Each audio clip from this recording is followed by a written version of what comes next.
Pada kesempatan kali ini, saya akan mempresentasikan sebuah materi mengenai CHF yang dalam bahasa Indonesia berarti gagal jantung kongestif. Nah, jadi teman-teman, congestive heart failure atau CHF adalah kondisi ketika jantung tidak mampu memompa darah untuk memenuhi kebutuhan tubuh akan oksigen dan nutrisi. Ketika kemampuan pompa jantung itu menurun, darah dan cairan dapat mengalami penumpukan di dalam tubuh. Penumpukan cairan ini bisa terjadi terutama di paru-paru maupun jaringan tubuh. Contohnya, apabila cairan menumpuk di paru-paru, pasien dapat mengalami sesak nafas. Sedangkan jika cairan menumpuk di jaringan tubuh, dapat terjadi edema atau pembengkakan terutama pada bagian kaki. Pada bagian kiri terdapat beberapa etiologi atau penyebab yang dapat menyebabkan CHF. Yang pertama adalah hipertensi.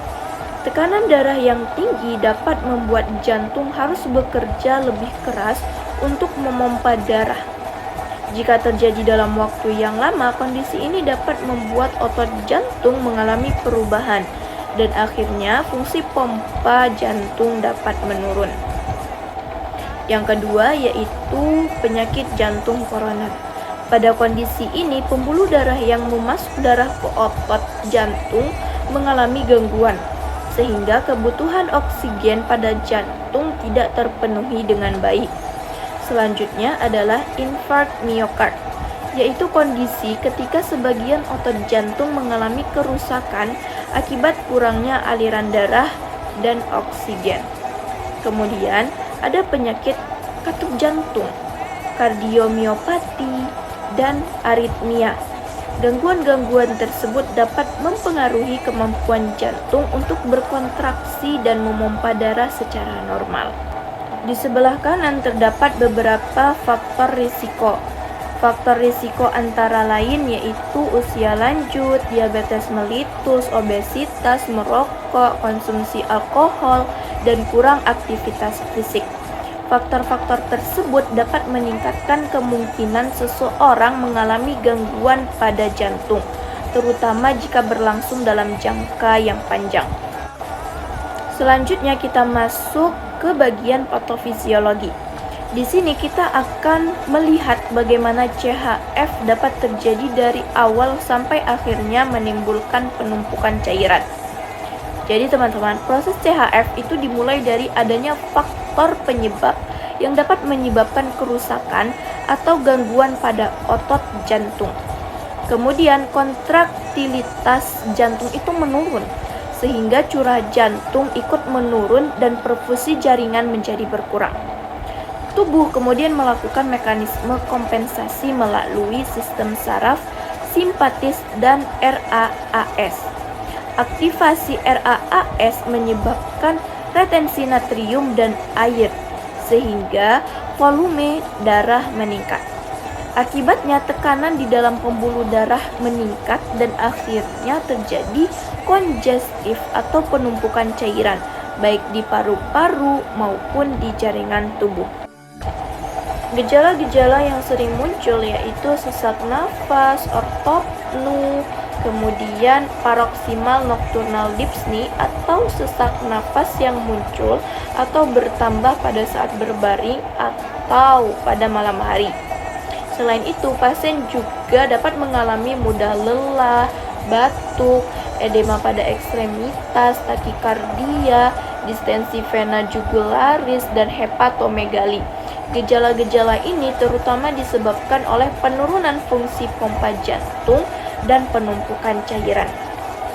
Untuk pemeriksaan penunjang dapat dilakukan EKG, fototoraks, ekokardiografi, kemudian pemeriksaan BNP, dan analisis gas darah untuk mengetahui kondisi serta fungsi jantung dan pernapasan pasien.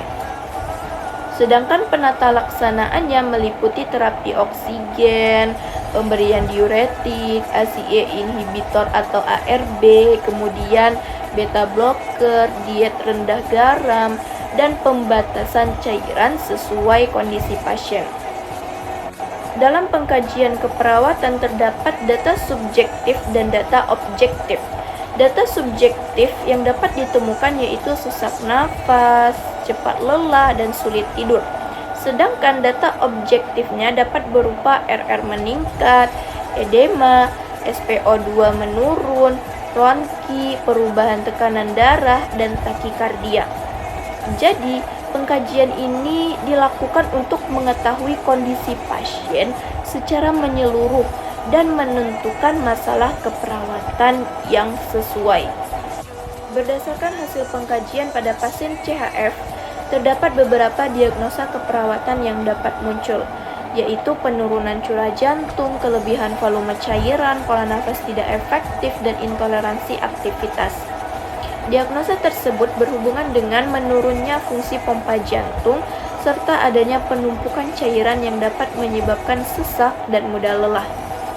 Untuk penurunan curah jantung, intervensinya yaitu memonitor tanda vital dan EKG, kemudian memberikan posisi semi-Fowler, serta berkolaborasi dan pemberian obat.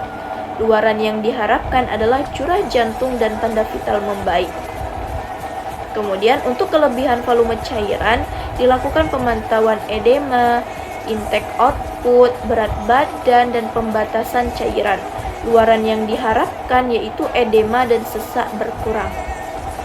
Sedangkan pada pola nafas tidak efektif, dilakukan pemantauan pola nafas dan SpO2 auskultasi bunyi nafas, pemberian posisi semi-Fowler, oksigen, dan latihan nafas. Luaran yang diharapkan yaitu pola nafas membaik dan sesak berkurang.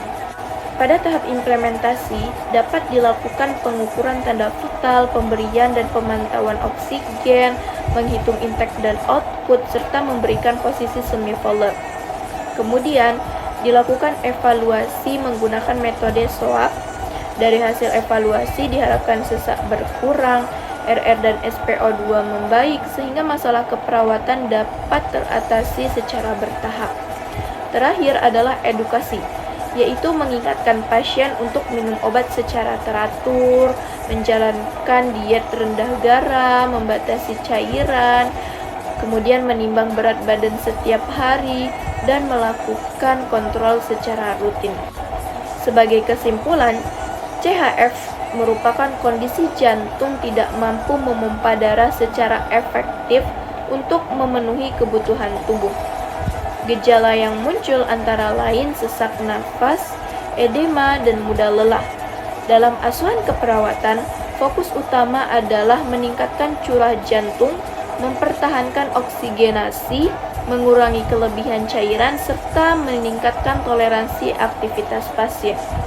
Selain itu, edukasi kepada pasien juga sangat penting, terutama mengenai kepatuhan minum obat, pola makan, pembatasan cairan, dan kontrol rutin untuk mencegah kekambuhan serta meningkatkan kualitas hidup.